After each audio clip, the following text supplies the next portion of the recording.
Hey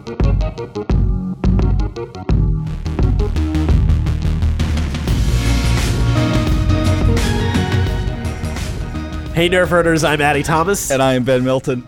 Thanks for joining us for another episode of Certain Point of View, where we delve into the Star Wars galaxy, all the news and little bits and pieces of information that we grasp onto that bind this fandom together. Sometimes separates us as well, but it helps us as we delve into this world and try to figure out and maybe answer some questions like, you know, what is life like on Kamino? Are there seasons where it doesn't rain? Or is it constantly raining, and is it more like Maine where like there's just high suicide rates, or like Seattle or something like that? I imagine so. I bet it does. I bet, like, if that planet looked so depressing. Right? So depressing. Well, while you're trying to figure that out, don't forget you can go to our website and check out all of the podcasts that are part of Certain Point of View, not just Certain Point of View, but we've also got Another Pass with Case Aiken and Fun and Games with Matt and Jeff, and of course our Star Wars D20 adventure, the Scruffy Nerf Herders. All of that, again, is on our website, certainpov.com. All right, let's get right into the Star Wars news. We've got a couple pieces of info that we're going into. Star Wars Celebration, obviously it's not happening this year, but it has already been announced, and a good amount of tickets have already been sold. I think all the 5-day passes for the 2019 celebration in Chicago have already sold out. Yeah, and so have the Saturday passes. Saturday passes, well. Yeah. Yep. They're all gone. It may be more than that by now. That's the last time I looked, because that's the only two that I really wanted was either the complete 5-day pass or the Saturday pass, because that's when like the really big things are going to be happening. And yeah, like both of those sold out. Like yeah, well, Friday has some big stuff too. Actually, I think some of the biggest stuff is on Friday, and then Saturday has a good chunk of stuff, but not quite as big. Actually, like I've noticed, when I've watched the stream, which is one thing that I really appreciate about Celebration is they stream it. Yes. So it, as much as, you know, it sucks not being able to go, like I'm still disappointed. You're still able to you're still able to participate. Exactly. Yeah. You know, you may not be there in live in that sort of the epicenter of the excitement of all of that, but you still get to participate, which is pretty awesome. Right. So right. What we probably will try to hit up when it opens is the opening for the, you know, Disney Star Wars, I forget the name, the new name for the VR thing. Well, the VR thing will be one that I'm super excited, since they're opening multiple branches for The Void, which is the company that does these VR experiences. I believe they did a Ghostbusters one as well, but one of the big ones is The Void, and it involves a mission, I believe a rebel mission on Mustafar, so you get to see Vader's castle and all of that. But that, I'm super excited about that. It's only been available in Orlando and I believe Anaheim. So, but basically they are opening up a bunch of different locations. Among them will be New York, Philly, and of course DC. So yeah, I'm super excited about that. But outside of that, hey, have you ever done any of the VR stuff? Have you ever put on the goggles and tried it? It's awful. I'm just imagining us like walking in and just like it's going to devolve into the two of us just barfing, like, hold my hair back. Yeah. Oh, this is bad. I'm sure it's a better experience than what I've had so far, because the only VR experience I've had so far is my nephew had like the VR setup where like he put his phone in those weird goggles or whatever, and yeah. So I mean, like I wasn't like getting like super high quality, but it's still like I did not enjoy it. But I don't even like 3D movies, so I don't know how I'm going to do with VR. It may not just be for we may just leave you in order of the room in the fetal position as you're just rocking yourself, just crying. I'm okay. I am one with the Force, and the Force is one with. It's probably not going to be okay. Yeah. As long as I'm one with my food stays in me. That's going to be the most important part. Oh man. So the Void is going all over, is starting to spread all over the place. Yes, the Void is going to go all over. Yes. I hope they have an insurance policy on those goggles. Well, as the void spreads and we get a chance to participate in this, you're not making this easy for me. I know. I'm intentionally doing that now. I'm trying to actually make you queasy here on the podcast, to be honest. It's working. It's working. Well, just thinking. The other thing to remember is Disney Star Wars should be opening up pretty soon. I believe is it later this year, early next year, something like that. So that'll be exciting. I think that's something we should probably start making some plans for when we get a more concrete announcement of when that opens up, so that we can check that out. So that'll be fun. Yeah. So moving on to another. Well, it's not quite a news item. It's more rumors, and the rumors fortunately have died down quite a bit. A little bit more recently, but it seemed like a bunch of sites were out there kind of throwing out this idea that Kathleen Kennedy is planning to retire this fall. Essentially, that this is sort of a response to some of the drama with behind the scenes with the various directors, and of course Solo not doing quite as well in the box office.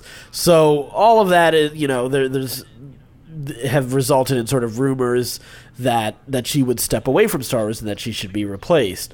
So that the internet got in a little bit of a tizzy with that. Even Forbes started, even reputable sources started commenting on the idea of it, not necessarily reporting that there was any substance to it. But examining whether or not this is a good idea for Star Wars to shift the sort of from producer to another president that's the head of the Lucasfilm Studios. So I don't know, Ben. What are your sort of initial thoughts on this? Bullshit. is what it is. I mean, unless Kathy Kennedy wants to step down because she legitimately wants to retire. Because she's been in the game a long time. And she's the most successful producer in Hollywood today, correct? I think that's the thing. Like, this woman has had more hits than anybody else. I mean, there isn't anybody more qualified to run Lucasfilm than her. You may dislike some of the choices that she's made, and you may dislike some of the movies that have been made since Lucasfilm has been sold to Disney, but that's fine. That's your prerogative. That's okay. But I don't know that there's anybody out there who has a better Rolodex than her, more experience than her, and a better track record of success than her. So you're going to be hard pressed to get me to go, oh yeah, that's absolutely, we should replace Kathy Kennedy. I think she's doing a bang up job. I think she's enormously qualified for the job, and I'm glad that she's doing it. Look, she was handpicked by Lucas, so a lot of this stuff was coming from a lot of people who hated The Last Jedi. And people who don't like Disney Star Wars, essentially, yeah. And so, and those people are like, well, we need to bring back George Lucas. Well, you got to think, Kathy Kennedy is the one who George Lucas handpicked to run this show. Like, if you're not going to have Lucas, and he's not coming back, don't you want the person who he chose? Like, it just, the whole argument of getting rid of Kathy Kennedy just doesn't make any sense to me. I don't get it at all, to be honest with you. What about you? Where do you stand? I'm with you ultimately, because there are a number of reasons. As a producer, I think a lot of people kind of don't understand what producer means, because it is such a vague term. Anybody's job title is vague. At work, I'm assistant director of content packaging. Like, what the hell does that mean?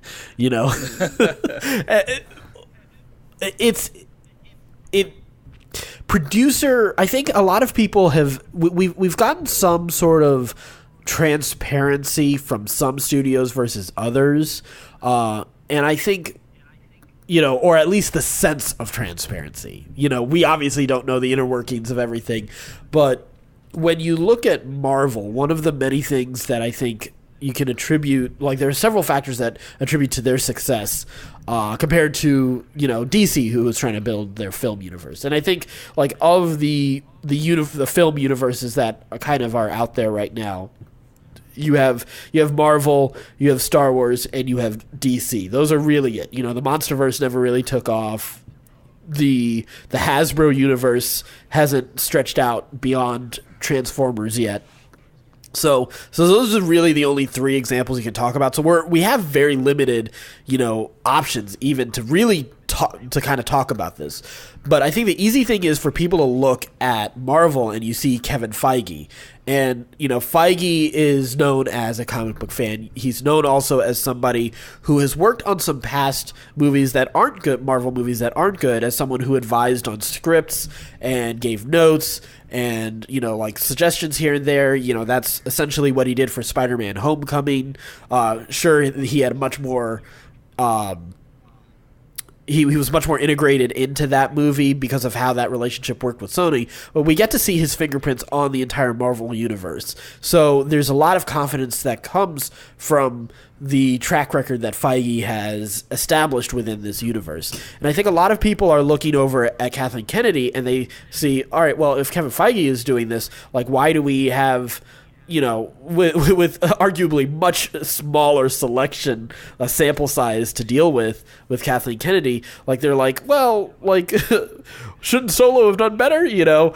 Which is really the only, one that hasn't performed as well. So it's funny that people are crying wolf right now about Star Wars. So there's that overreaction, but there is this dissatisfaction of all right, well, Kathleen Kennedy wasn't they had to do massive reshoots with Gareth Edwards on Rogue One. The Josh Trank one didn't work out. I think Star Wars is unfortunately in a position where a lot of the drama that's probably happening at definitely is happening at Marvel too, and some of it has been as public, but it happens to be much more there's a much more heightened awareness of it. And I think part of that is just how rabid the Star Wars fan base is. So the moment we heard about, Lord and Miller, people were oh my God, how, this movie's going to be an utter failure. There were so many things stacking the odds against this movie, and it just feels well, is Kathleen Kennedy not able to get along with producers, with directors? But I think the fundamental misunderstanding is just because she's a producer, she isn't doing the same type of things that Kevin Feige is doing. That there are lots of producers on the Marvel movies that function in the way that Kathleen Kennedy does, that have, that basically have the credibility and the ability to pull in and support directors. That sure, she's probably making some creative decisions, but I don't think she's making anywhere close to the amount of creative decisions that some people think she is. No, I don't think so either. Because that you kind of get the sense of Kevin Feige has this overall thing mapped out, and he's the guy who's mapping it out. He's functioning like a TV showrunner. Right, but when you talk to people at Star Wars, it's no, we don't really know where we're going until we get to, we know, we just had an announcement today, that we're planning on X amount of movies. We know that there's a Boba Fett movie in pre-production. We know that there's a Kenobi movie that they're talking about. But, there's no, there doesn't seem to be any master plan. Right. You know what I mean? Of hey, this is the overarching story that we're going to tell, and this is where we're going to go.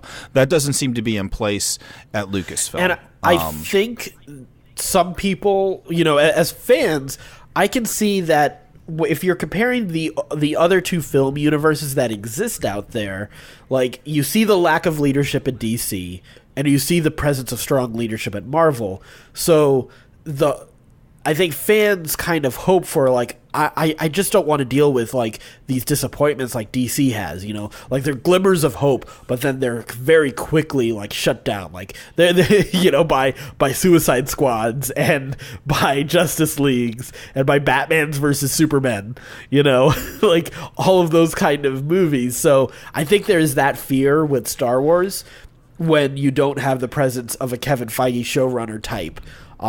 I know a lot of people are, among the people who are the get rid of Kathleen Kennedy crowd are talking up Dave Filoni. And I'm someone who loves Filoni. I would totally want him to, I'd love for him to serve as a showrunner. I think he has a lot of the skill set as a showrunner, but he is nowhere near qualified to do the kind of things that Kathleen Kennedy does. He has a totally different skill set.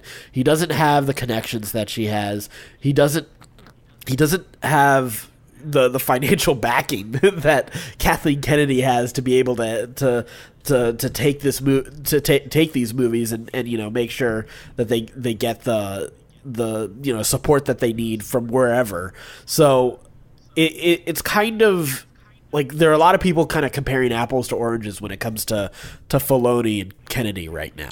Right. Yeah. I mean, I can see an argument being made of to increase Filoni's role and kind of put him in charge of story group, and he is the guy who directs the ship for all Star Wars stories. Right. You don't need to get rid of Kathleen Kennedy for that to happen. You just need to increase Filoni's role for that to happen. And I agree with you. I don't think he has the resume. I don't think he has the pull. Could he do it? Maybe one day.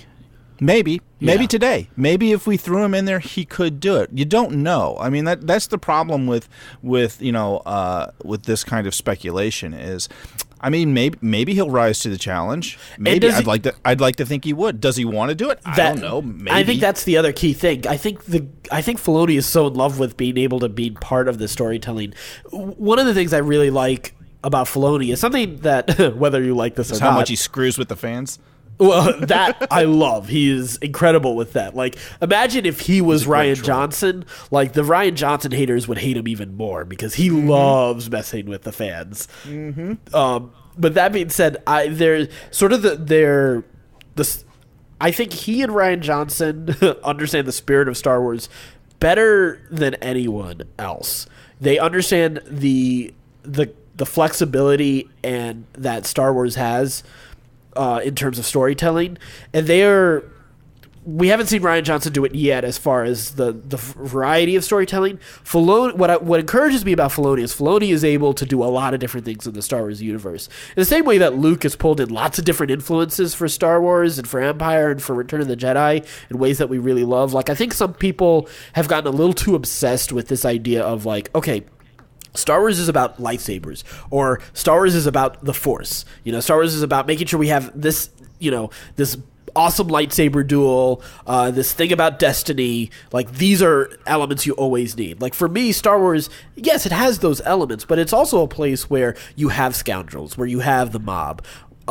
What's cool about Clone Wars especially is even though Clone Wars should essentially be just a war series, it is so much more than that. You have your kaiju stories, you have your Dirty Dozen type squad, but then you also have like other types of war movies in there. You have the Seven Samurai, you have heists, you have, that Bounty Hunter season was insane, with all the different types of stories mixed in. You had an Outbreak type set of episodes. You had basically Temple of Doom with Mace Windu and Jar Jar in that last season, Like, you have all this, like, the Star Wars universe is such a broad canvas for you to paint lots of different stories. The word that I love that in terms of describing New Hope is pastiche. The idea that like Lucas is pulling influences from so many different films and mythologies in a way that's interesting to him. Whether it's, homages to Kurosawa, which is something I love about what Rian Johnson does. Yeah. Rian Johnson didn't just play in the Star Wars universe, but he took all those, like, he took other influences and movies that mattered to him. And personally, I felt that craft and that love when he made that movie. So, sure, other people don't agree with that, and that's fine. They don't, Star Wars is something different to them. And that, again, that's fine. But I think I like that quality about Filoni and what he's able to do there. He's able to have like really dark and serious moments, like, Ahsoka beheading a bunch of Mandalorians at once. You have like an incredibly tender moment with Darth Maul and Obi-Wan at Darth Maul's death. But then you also have like fun and silly moments where you have, what was the inventory droid in Rebels? The one that defected from the Empire? Oh, yes. Where he's just floating in space and, like they're just singing something from a musical. Like that's the thing, the Star Wars universe. And it's funny because like coming back to The Last Jedi, it's funny. Everything with Star Wars comes back to The Last Jedi right now. I think it's unavoidable at this point, but it's this like you hear people talk about like, oh, I hate the sense of humor and the sensibility. Like, that to me, like, Star Wars never took itself, like, it knew when to take itself seriously, but it also knew when not to. And that it was sense never of humor, Star Trek. Star Trek was almost always very serious, and the topics that it covered, and in the range of emotions that it displayed, and the things that it talked about. You had occasionally had like your Tribbles episode and stuff like that, which was silly and fun, and that was just like a nice break. But that was like once a season you got that. The rest of the episodes, even in the Next Generation and stuff like that, they were all pretty serious type episodes. So yeah, I agree. Like Star Wars has a little more levity to it. It always has, like laugh it up fuzzball, and get this walking carpet out of my way. Like you're right, it never took itself too seriously. Even in like the most dire moments, people are throwing quips back and forth at one another. It's a lot of fun. It's swashbuckling humor. Like like Lucas clearly pulled a lot of inspiration from like those, early weekly movies, in the 30s and 40s where, it was like dailies or whatever, where, like it was Flash Gordon and stuff like that, where it was very quippy and fun. And that's great. I mean, that's one of the reasons why people love it so much, is because it's escapism. Like ultimately Star Wars is escapism in a lot of ways. Right. And we're in a really serious time in our culture, in our country right now. Like there's a lot of ugliness going on. To me, it's nice to be able to go into a movie theater, sit down for an hour and a half, forget all that garbage, and be entertained and have fun. I don't need everything to be Platoon. I don't need everything to be like a really serious, heavy drama. Like I enjoy a good quip. I mean, you only have to listen to like 3 episodes of this show and figure out I love quips. I love going back and forth with people. I'm not good at it, but I enjoy it. So well, and I think what reflects sort of the spirit and sort of the philosophy of our show, and seriously, when I use the word philosophy for our show, that is far more pretentious of a term than I should be using. Because trust me, that much thought has not gone into this show. But the thing is, there are moments where we like to hit very serious moments, but we are always happy to undercut it with something fun. Yes. Like that's why Guardians of the Galaxy is one of my absolute favorite movies right now, is because of that ability. It's the best Star Wars, non-Star Wars movie out there right now. Right. It's great, and that's. I think you're right. I think Filoni absolutely gets that, and I'm all for. I guess I'm all for. If they want to give him that extra role. And say, hey, go ahead. You're steering the ship as far as story goes.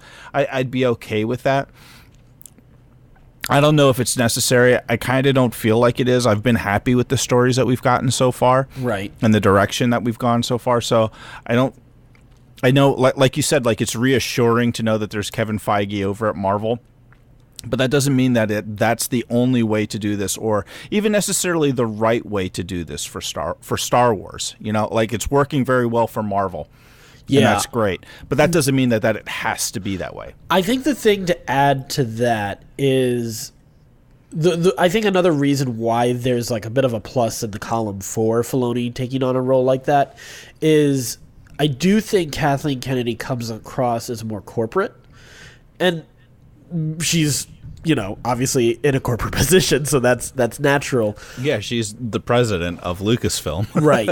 However, I think Feige is able to come across as a fan, and I think Filoni does that as well. Whenever Filoni does promotion going into a season, he knows he's really good at interacting with fans and teasing just the right amount while keeping plenty vague and keeping people waiting. So, Feige obviously has to keep lots of secrets. Filoni has that. I think there's a certain. I don't think it's necessarily that.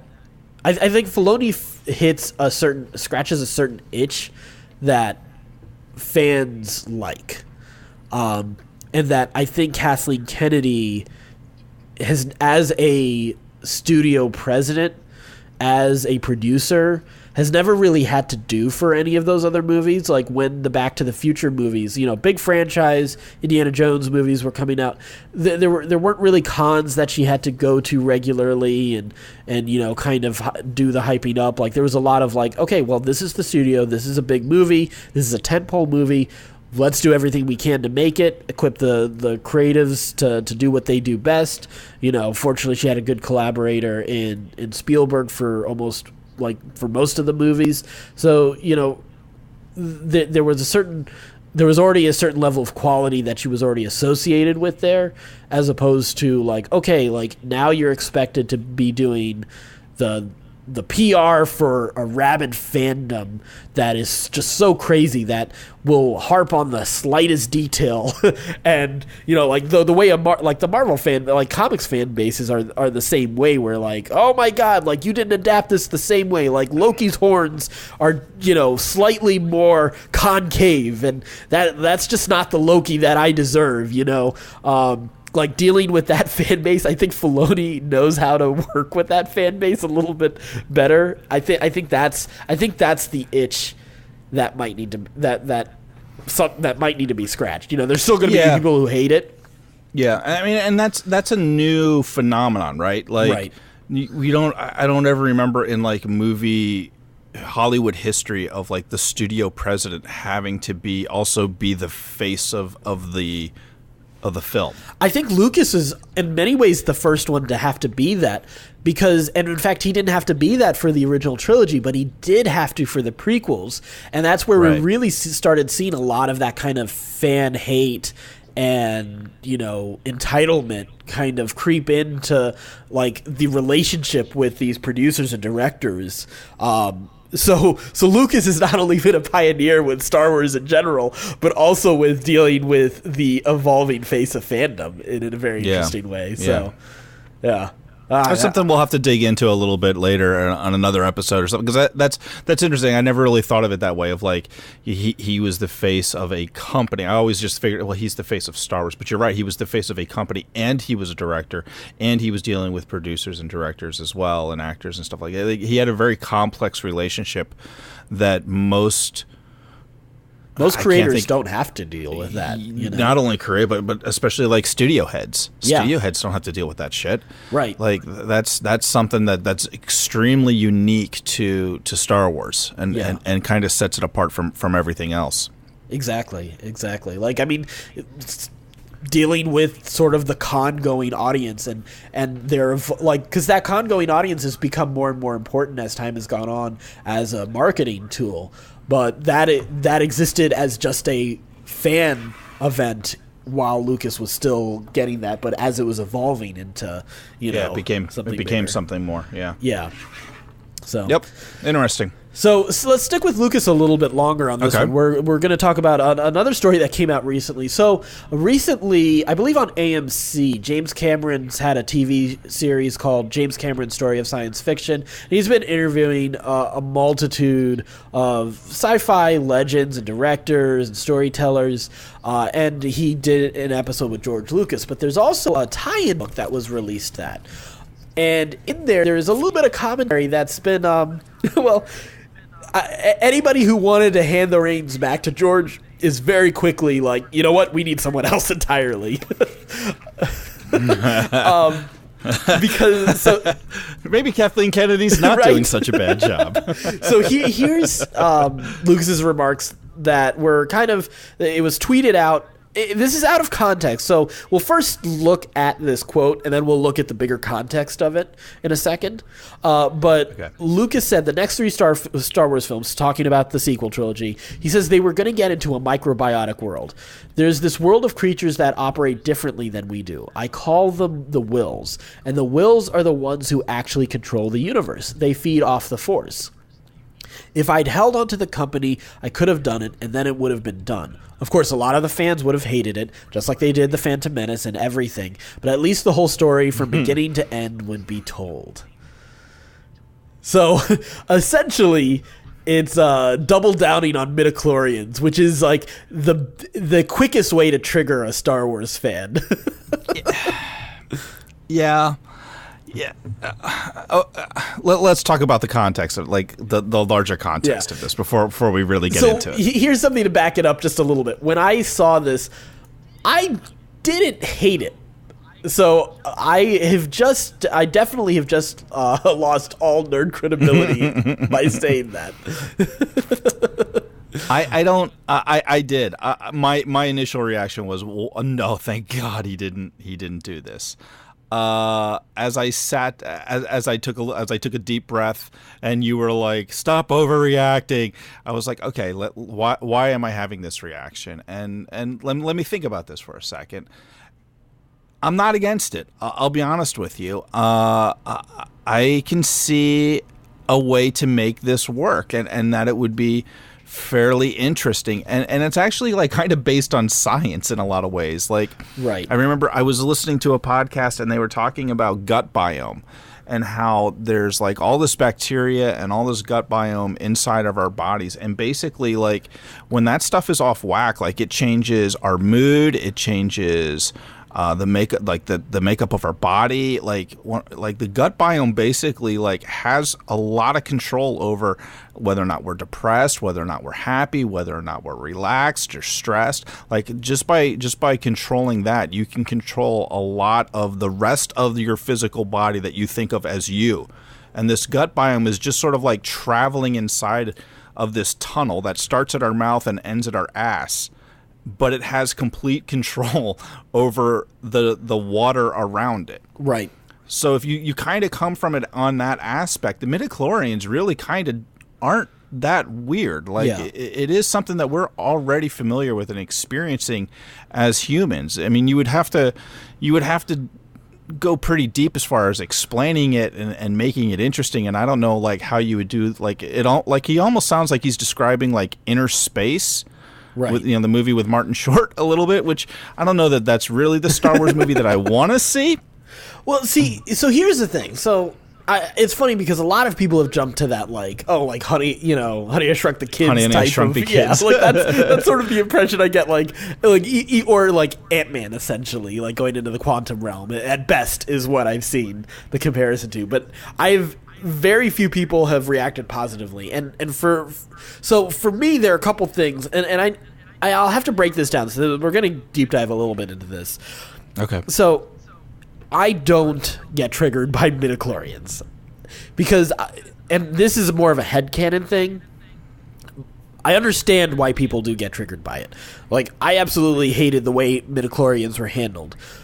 But I've kind of, like, in my head canon have kind of established, okay, midichlorians was a way that, like, of course the Jedi are going to try to figure out, like, all right, let's see if there's an easy way to measure Force, the ability to use the Force. So, like, you have Qui-Gon as a scanner, and you're like, oh, you got this many midichlorians, and oh my God, this kid's more powerful and has more midichlorians than Master Yoda, and of course that takes away all the mysticism of the Star Wars universe and combines it, like, just boils down to bacteria. I think the problem was how midichlorians was introduced and handled. That it never Lucas never brought it back in any interesting way. I think there are a couple things that could have been done here in the prequels to help this along. One is maybe make the midichlorians something that is unreliable. Like, yes, maybe someone had a lower count than someone else. Maybe even make Anakin's count lower than everybody else's, but that, like, it was undeniable that you could see the effects that he had on the Force or something like that, so that it was an unreliable way to really measure it, but it was sort of trying to bring a scientific understanding of something mystical. The thing that people had a problem with in the midichlorians. But here, like, you can use that to kind of paint the Jedi Order as a little bit more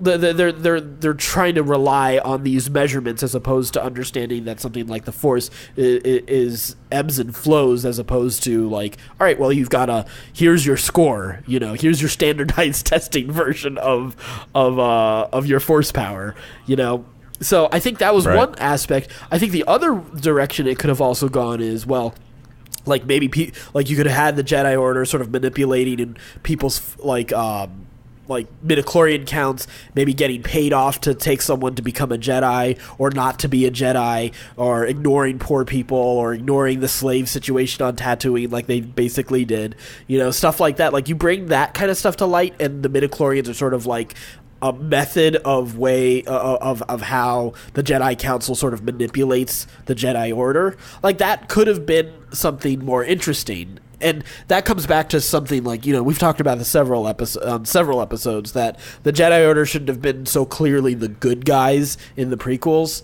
that there should have been some grays and corruption and, different things like that. I think that would have gone a long way to help midichlorians be something that the fan base kind of accepted. So, but...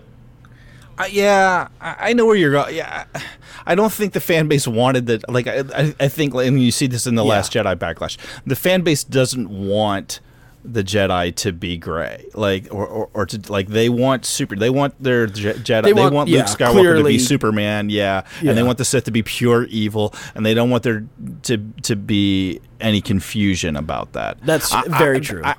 I do. I think that makes a more interesting story, and I think that it's more appropriate for our current time and commentary on what's happening in our current world. And I think that would have made sense then too. Here's the thing. I do think like, just based on like different comments Lucas has made on sort of why he's telling some of these stories and the nature of religion and politics and how all of this kind of comes together, and even based on how they do some of the stuff in the Clone Wars, like, I do kind of feel like that was Lucas's intention, but he didn't get to that point. And here's sort of my second point of this, is people are like reacting to this on a very visceral level.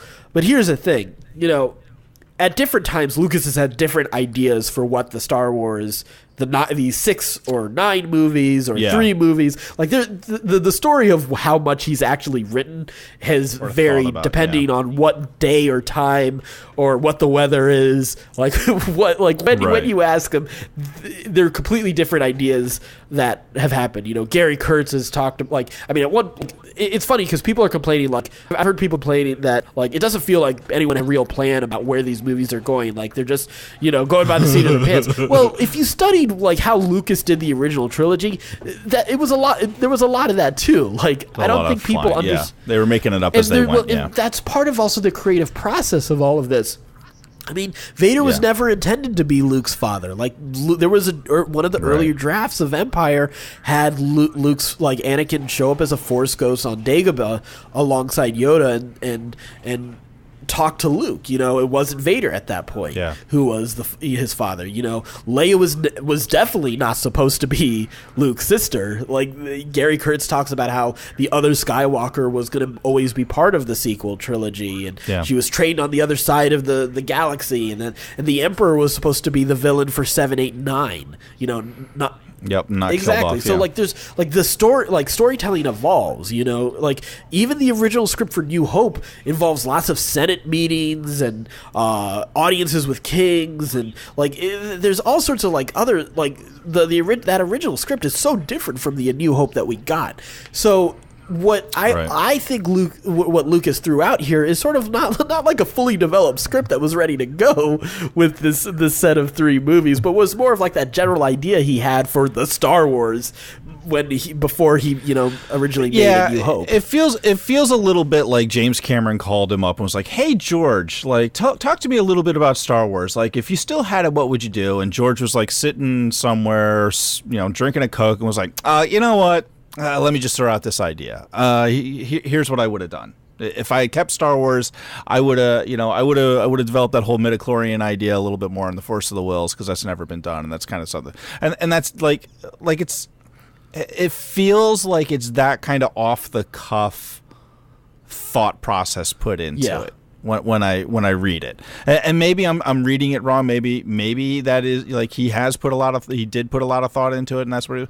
But it doesn't feel that way, and I think, like, we're so in love with this story and this universe that we're breaking it down and splitting hairs over like 4 or 5 sentences about what George Lucas maybe would have or would not have done with Star Wars. And I mean, and like you said, like, the creative process is is so expansive when you're making a film like this that the odds of any of that actually making it into a movie is minuscule. Like maybe it would have ended up being like 2 lines of dialogue or something like that. The way Lucas tends to make his film. Well, it's interesting to talk about, but it's not really anything either. Here's something to sort of add a little bit to it. So again, those quotes were taken a little bit out of context because Lucas kind of goes on to talk about how like he was talking about religion with some of these movies and the political structures and the societal structures, and essentially like he goes a little bit more into what his thoughts on the wills and the midichlorians are, and he says that ultimately like that we as people are cars or vehicles for the wills to travel around, and the conduit for that is the midichlorians. They communicate with the wills, and in a general sense, the wills are the force, and they feed off of our energies, essentially. Cameron talks about how like you're trying to put detail and facade on the facade of science and try to blend sort of this idea of the spirit and the soul and the heaven with all of the science, along with all of the archetypes and sort of good and evil and the spirit and all of that. So here's an interesting thing that is kind of alluded to in this article is sort of this idea that fate and fate and destiny are still part of this story, but fighting against the idea of fate and destiny to forge your own path, which is something, like, as you know, like, that is one of my favorite things about Star Wars and The Last Jedi. That in a lot of ways, like, it's almost like The Last Jedi essentially tells some of this story just without the trappings of midichlorians and science, and embraces more of the mystical side of it, So I think in a way we are getting this just without some of the things that maybe set off Star Wars fans. Right, without the midichlorians. Yeah, without getting super detailed about how it all works. Because I think that is like there is a risk of like telling people how the sausage is made. There's something nice about it being a mystery and letting us fantasize about like what is actually happening and how does it all work, and being able to have headcanon. Like there is a certain amount of like lore that I do really, really enjoy. As you know, like I've gotten really into World of Warcraft lore again, and I've gone like super deep divey on that. But there's also like there's a lot of like really big gaps and spaces that they've left in there intentionally that I find like that's really interesting. Like, oh, thank you for not explaining everything, because like once you know everything, there's no mystery to it, and it's fair. Then it's like there's nothing to talk about anymore. There's nothing to think about anymore. It's all been explained. It's all been exposed. It's nice to have. It's nice to have some of these things like not explained, and that, I think in some ways, like I think that's why I wasn't quite as excited about the Solo movie. Because I kind of wanted that story in my head. I kind of liked having it in my head. I enjoyed the movie. I enjoyed the story that they told. It was great. Ron Howard did a fantastic job. But I kind of liked having that story in my head for the last, however many years it's been, of like, I wonder how Han Solo met Chewie. Like, and I wonder how he got the Millennium Falcon, and how does he know Lando, and all that. All that being in my head was special, and having it there on display took a little bit of that specialness away. And I think that's kind of maybe why, like, subconsciously I've been like so adamant about, I really want you guys to get away from this era and these characters of Star Wars, because it has been headcanon for me for so long. It's hard. It's hard to let that go. And I think that Star Wars will be better served by getting away from that, where people have so much headcanon and have like that strong emotional attachment of things and characters that they've been thinking about for 20, 30 years. That if they can, if they can create some new characters and some new times and some new places and some new things that that aren't as sacredly held inside our heads, that I think like it'll just make up for a healthier experience for everybody. Yeah, absolutely. I can see that. So, well, let us know your thoughts on midichlorians and the wills and Kathleen Kennedy or Dave Filoni and all of the news that we've talked about today on Certain Point of View in the Star Wars universe, you can always reach us through a variety of social media that you can find on our website, certainpov.com. While you're there, please be sure to rate, review, and subscribe to all of our podcasts, or the ones that you like. We have them all on different feeds, so you can subscribe to the ones you like and leave out the ones you're not crazy about. All of that, again, is on our website, certainpov.com. And until next time, stay scruffy, my nerf herders.